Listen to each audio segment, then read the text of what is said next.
नमस्कार दोस्तों, आज की अपनी क्लास रहेगी यूपी जीके की चौथी क्लास है। इसमें आज हम पढ़ेंगे प्राकृतिक वनस्पति और वन्यजीव जो भी यूपी में यूपी के सारे एग्जाम्स को यह कवर करेगी। अगर यूपी में कुछ भी यूपी जीके स्पेशल से संबंधित पूछता है तो सारे पीवाईक्यूएस को इकट्ठा किया गया है आपके लिए। इसमें पहला प्रश्न है आपका, उत्तर प्रदेश निम्नलिखित में से कौन सा वन्यजीव अभयारण्य 1975 में स्थापित किया गया? कतरनिया घाट।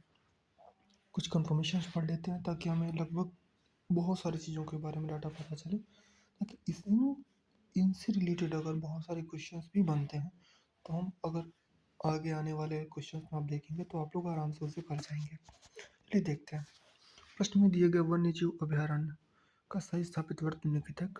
कतरनिया घाट वन्यजीव अभयारण्य 1975, किशनपुर वन्यजीव अभयारण्य की स्थापना 1972 में हुई, चंबल की स्थापना हुई 1979 में। उत्तर प्रदेश में रायपुर नामक कोई भी वन्यजीव अभयारण्य स्थापित नहीं है। अभी देखिए जी, चंबल के बारे में भी हमने बता दिया। चंबल की कब हुई थी? 1979। किशनपुर की अगर हम बात करें तो 1972 में हुई थी। रायपुर रायपुर कहाँ पे? छत्तीसगढ़।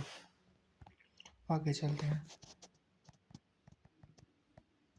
चंद्रप्रभा वन्यजीव अभयारण्य उत्तर प्रदेश का एक प्रमुख वन्यजीव अभयारण्य है जो निम्नलिखित में से कहाँ पर स्थित है? जो चंद्रप्रभा है वो है आपका जनपद चंदौली में है। कंफर्मेशन पढ़ के देखते हैं। चंद्रप्रभा वन्यजीव अभयारण्य उत्तर प्रदेश के चंदौली जिले में स्थित है।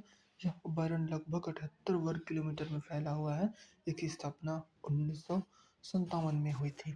अब आपसे ये भी डायरेक्टली पूछ सकता है कि चंद्रप्रभा वन्यजीव अभयारण्य की स्थापना कब हुई थी? सही उत्तर आएगा 1957 ईस्वी में की गई थी। विजय सागर पक्षी विहार कहाँ स्थित है? विजय सागर पक्षी विहार कहाँ स्थित है? तो उत्तर प्रदेश में। उत्तर प्रदेश में भी कहाँ पे? तो है आपका महोबा में। विजय सागर पक्षी विहार उत्तर प्रदेश के महोबा में स्थित है, जो कि एक पंछी अभयारण्य है जो कि विजय सागर के किनारे स्थित है। उत्तर प्रदेश में अमनगढ़ टाइगर रिजर्व किस टाइगर रिजर्व का हिस्सा है? यह आपका अमनगढ़ टाइगर रिजर्व जो है कि कार्बेट यानी कि जिम कार्बेट का हिस्सा है। अमनगढ़ टाइगर रिजर्व मूल रूप से जिम कार्बेट नेशनल पार्क का हिस्सा था और उत्तर प्रदेश के उत्तराखंड राज्य बनने के बाद जिम कार्बेट उत्तराखंड में चला गया और अमनगढ़ उत्तर प्रदेश में रह गया। उत्तर प्रदेश में मयूर संरक्षण केंद्र किस स्थान में स्थित है? किस स्थान पर स्थित है? सॉरी, यह आपका मथुरा में। एक अगर ये पूछ देगा मयूर वाला, ठीक है। महोबा में क्या है? अमनगढ़। महोबा महोबा महोबा में क्या था? अभी हमने पढ़ा था अमनगढ़ टाइगर रिजर्व, ठीक है। महाराजगंज में अगर ये पूछेगा तो यहाँ पे ना बाज संरक्षण केंद्र खोला गया था हाल ही में क्या, ये करंट नहीं बोल सकते, वो भी बन चुका है यूपी जी के। महाराजगंज में क्या है आपका? बाज संरक्षण केंद्र है।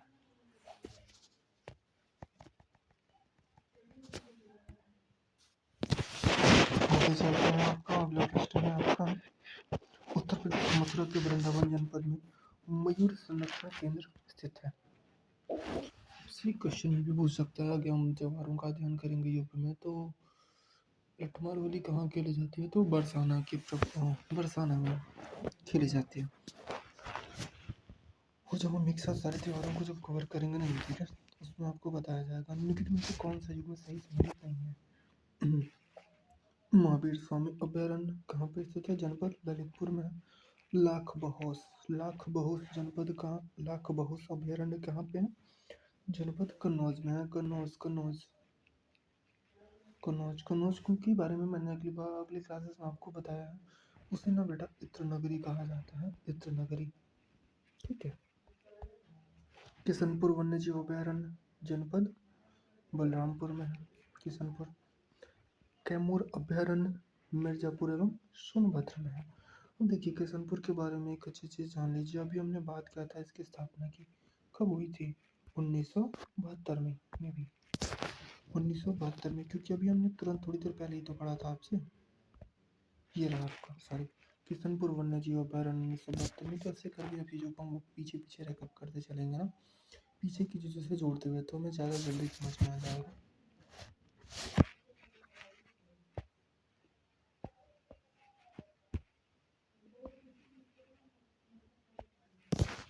आगे चलते हैं। दुधवा राष्ट्रीय उद्यान उत्तर प्रदेश के किस जनपद में स्थित है? तो ये देखिए दुधवा राष्ट्रीय उद्यान किस जनपद में है, तो आपका लखीमपुर खीरी में है, लखीमपुर खीरी जनपद में है। कंफर्मेशन पढ़ते हैं। मोहन और सुहेला नदी के बीच 775 वर्ग किलोमीटर वन क्षेत्र के रूप में 1861 में आरक्षित किया गया। 1977 में सरकार ने लखीमपुर खीरी के 414 वर्ग किलोमीटर को दुधवा राष्ट्रीय उद्यान के रूप में आरक्षित घोषित किया। दुधवा से लगभग 30 किलोमीटर की दूरी पर एक अन्य आरक्षित क्षेत्र किशनपुर अभयारण्य एवं करतनिया घाट को मिलाकर 1987 में दुधवा टाइगर रिजर्व बनाया गया। अब यहाँ से आपसे ये पूछा जा सकता है कि दुधवा टाइगर रिजर्व किन किन दो अभयारण्यों को मिलाकर बनाया गया है, तो आप बता सकते हैं कि किशनपुर एवं करतनिया घाट को मिलाकर 1987 में दुधवा टाइगर रिजर्व बनाया गया। अब देखिए किशनपुर की स्थापना 1972 हमने बताया अभी, ठीक है। किशनपुर की स्थापना और कौन सा है, करतनिया घाट कहा तो 1975 इसकी स्थापना मैं इसे हटा देता हूँ, सॉरी। किशनपुर की स्थापना 1972, करतनिया घाट 1975। सुरहाताल क्या है, इसके बारे में भी हम जानते हैं। सुरहाताल उत्तर प्रदेश के बलिया जिले में स्थित है और 1991 में एक पक्षी अभयारण्य के रूप में घोषित किया गया, जबकि कालेसर राष्ट्रीय उद्यान हरियाणा के यमुनानगर में स्थित है, जिसे 8 दिसंबर 2003 को राष्ट्रीय उद्यान घोषित किया गया। 4 ऑप्शन के बारे में हमने जान लिया। उत्तर प्रदेश में पहला गिद्ध संरक्षण केंद्र मैंने आपसे बताया अभी थोड़ी देर पहले, कहाँ पे है बेटा, महाराजगंज में स्थापित किया गया है। उत्तर प्रदेश में नवंबर 2019 में महाराजगंज जिले में प्रदेश का पहला गिद्ध संरक्षण एवं प्रजनन केंद्र स्थापित करने का निर्णय लिया गया। इस केंद्र का विकास हरियाणा के पिंजौर से देश के पहले जटायु संरक्षण और प्रजनन केंद्र की तर्ज पर किया जाना है। ये भी पूछा जा सकता है कि इसकी अवधारणा कहाँ से ली गई है, तो हरियाणा से ली गई है। मुख्य पक्षी अभयारण्य कौन सा उत्तर प्रदेश में नहीं है? देखिए कौन सा नहीं है, तो ये वाला नहीं है आपका। कौन सा है? चित्रगुंडी पक्षी अभयारण्य तमिलनाडु व उधवा पक्षी अभयारण्य झारखंड में है। चित्रगुंडी कहाँ पे है? चित्रगुंडी पक्षी अभयारण्य तमिलनाडु में है, उधवा पक्षी अभयारण्य झारखंड में है। जयप्रकाश नारायण पक्षी अभयारण्य सुरहाताल बलिया में है। वर्तमान में उत्तर प्रदेश में वन क्षेत्र मात्र कितने हैं? 6.84% है। और वनाच्छादन की दृष्टि से पूरे भारत में जो यूपी का स्थान है, वो भी आपके डिस्ट्रिक्ट सारे डिस्ट्रिक्ट को मिला दिया जाए तो में भी 6वें स्थान पे है। सबसे ज़्यादा की बात करें तो एमपी है। इस प्रकार से करते करते आपको यूपी का 7वां नंबर पे आता है। प्रश्नकाल के समय उत्तर प्रदेश में वन क्षेत्र मात्र 6.84 था। नवीनतम 2021 के अनुसार 9.23, और क्योंकि अभी चल रहा है 25 तो भी बढ़ चुका होगा। उत्तर प्रदेश में वन महोत्सव कब मनाया जाता है? 1 जुलाई से 7 जुलाई तक मनाया जाता है। प्रमुख कार्य क्या है? वृक्षारोपण के लिए लोगों को प्रोत्साहन करना। नवाबगंज पश्चिम बिहार कहाँ पे है?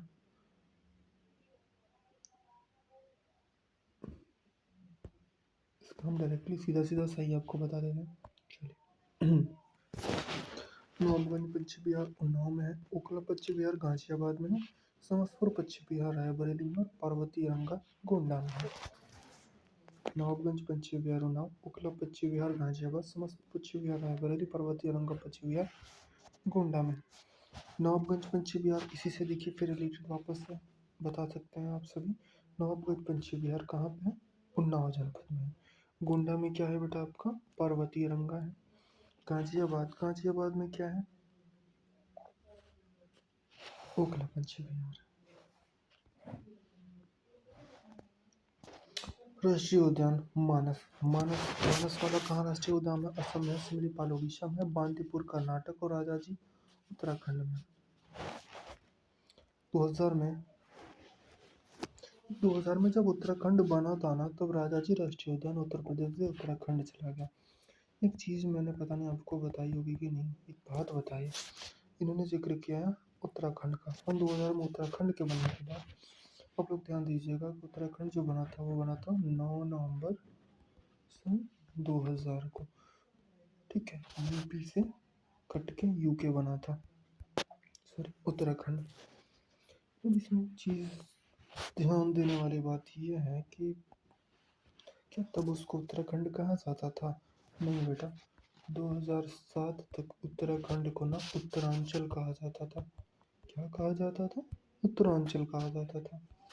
2007 के बाद 2007 के बाद उसे क्या कहा जाता रहा? उसके बाद उसका नाम पड़ा उत्तराखंड 2007 में। ठीक है, ये प्रश्न पूछ सकता है कि 2003 में उत्तराखंड को या फिर 2000 से लेकर 2007 तक उत्तराखंड को किस नाम से जाना जाता था? जैसे कि आपके उत्तर प्रदेश पुलिस में भी 18 वाले में शायद पूछा था PYQ ऐसे था कि 24 जनवरी 1950 तक यूपी को किस नाम से जाना जाता था? तो यूनाइटेड प्रोविंस था, ऐसे करके। लेकिन में से कौन सा युग्म सही सम्मिलित नहीं है? आप बता सकते हैं। Answer A. इसका डायरेक्टली सही देख लेते हैं, क्योंकि नहीं बहुत सारे कंफ्यूजिंग एलिमेंट्स होते हैं इसमें। जैसे कि अगर एक सही सम्मिलित नहीं है तो बाकी 3 सही नहीं है, और सिर्फ एक सही नहीं है तो बाकी 3 सही है। तो इन सारी चीज़ों को छोड़िए, हम डायरेक्टली सही वाले पे फोकस कर लेते हैं।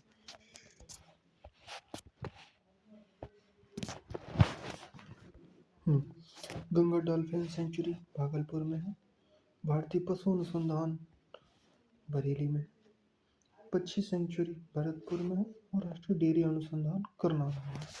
उत्तर प्रदेश में एक बब्बर शेर सफारी स्थापित किया जा रहा है, कहाँ पे? तो आप बताएंगे कि बब्बर शेर सफारी इटावा में स्थापित किया जा रहा है।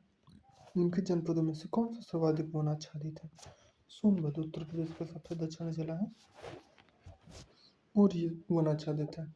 वन रिपोर्ट 2021 के अनुसार उत्तर प्रदेश में सर्वाधिक वन आच्छादित जनपद सोनभद्र। उत्तर प्रदेश सर्वाधिक वन वाले 4 जिले कौन कौन से? ध्यान से देखिए, सोनभद्र, उससे कम चंदौली, उससे पीलीभीत, मिर्जापुर, उससे कम सुरहतल कहाँ पे है?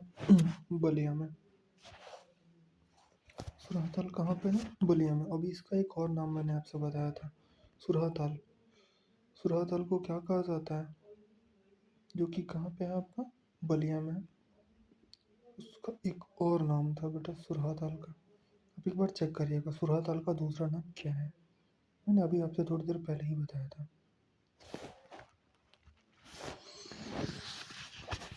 1981 में उसकी स्थापना हुई थी।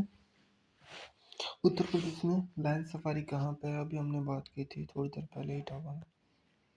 कौन सा पक्षी अभयारण्य उत्तर प्रदेश में है? ये आपने पढ़ा था, समस्तपुर पक्षी अभयारण्य रायबरेली में है। पिंदांगल तमिलनाडु में है, घाटप्रभा कर्नाटक में, और जायकवाड़ी महाराष्ट्र में है। दुधवा कहाँ पे है? लखीमपुर खीरी में है दुधवा। 1970 में सरकार ने लखीमपुर खीरी के 614 वर्ग किलोमीटर को दुधवा राष्ट्रीय उद्यान के रूप में आरक्षित घोषित किया था। दुधवा से लगभग 30 किलोमीटर दूरी पर अन्य आरक्षित क्षेत्र किशनपुर अभयारण्य को मिलाकर 1987 में दुधवा टाइगर रिजर्व बनाया गया। राष्ट्रीय उद्यान बाघों और बारहसिंघों के लिए प्रसिद्ध है। चंद्रप्रभा वन्यजीव अभयारण्य किस में है स्थित है? तो चंदौली में है। वाराणसी से 70 किलोमीटर दूर है, और इस अभयारण्य की स्थापना 1957 में एशियाई शेरों को संरक्षण देने के लिए किया गया। शेरों के अलावा काले हिरन, चीतल, जंगली सुअर इत्यादि पाए जाते हैं। चंद्रप्रभा मृगवन भारत के किस राज्य में है? उत्तर प्रदेश में। सेम यही क्वेश्चन है। निम्नलिखित वन्यजीव अभयारण्यों को कौन सा उत्तर प्रदेश में स्थित है? चंद्रप्रभा। सेम क्वेश्चन है बेटा। स्थापना 1957 में हुई थी। उत्तर प्रदेश वन निगम की स्थापना 25 नवंबर 1974 को हुई थी। उत्तर प्रदेश में वनों को अधिक प्रभावी बनाने के लिए संरक्षण, विकास तथा वन उपजन के वैज्ञानिक विदोहन के लिए स्थानीय प्राधिकरण के रूप में उत्तर प्रदेश वन निगम 1974 के अंतर्गत 25 नवंबर 1974 को उत्तर प्रदेश वन निगम की स्थापना की। इसका मुख्यालय लखनऊ में है। निम्नलिखित में से बाघों के संरक्षण के संबंध में कौन सा स्थल उत्तर प्रदेश में है? उमरगढ़ टाइगर रिजर्व है। ये भी किस चीज़ का हिस्सा है बता सकते हैं आप? यह आपका भी दुधवा नेशनल पार्क का हिस्सा है।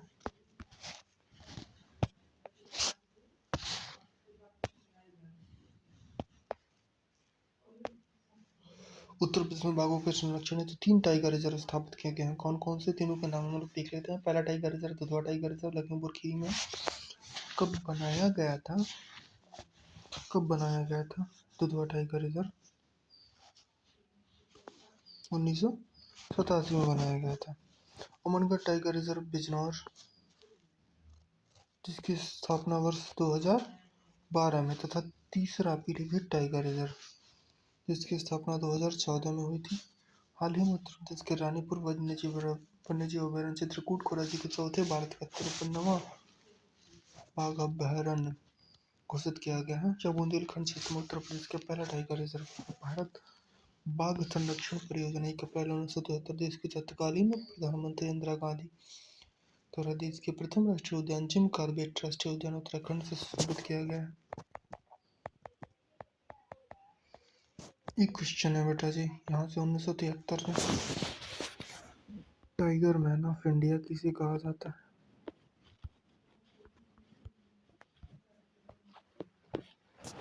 जैसे कि बर्डमैन किसे कहा जाता है? देखिए बेटा, टाइगर मैन की अगर बात करें ना तो ये है आपके कैलाश सांखला जी। कौन कौन से हैं? टाइगर मैन की बात करें तो हमने क्या बोला? टाइगर मैन कौन है? आप कैलाश सांखला, टाइगर मैन कैलाश सांखला। अब एक और क्वेश्चन जल्दी से इसी से रिलेटेड है। बर्डमैन किसे कहा जाता है? तो वहाँ आपके बर्डमैन जी हैं सलीम अली। ठीक है। तीसरा है फॉरेस्ट मैन किसे कहा जाता है? फॉरेस्ट मैन कौन सा बेटा? फॉरेस्ट मैन किसे कहा जाता है? ये है आपके जादव पायेंग को कहा जाता है फॉरेस्ट मैन। जादव पायेंग को कहा जाता है, क्या कहा जाता है? फॉरेस्ट मैन कहा जाता है। एक और क्वेश्चन है इन्हीं सारी चीज़ों से। माउंटेन मैन किसे कहा जाता है? माउंटेन मैन किसे कहा जाता है? सबको ही पता होगा, मूवी भी आ चुकी है इस पे, तो बहुत पहले आई थी।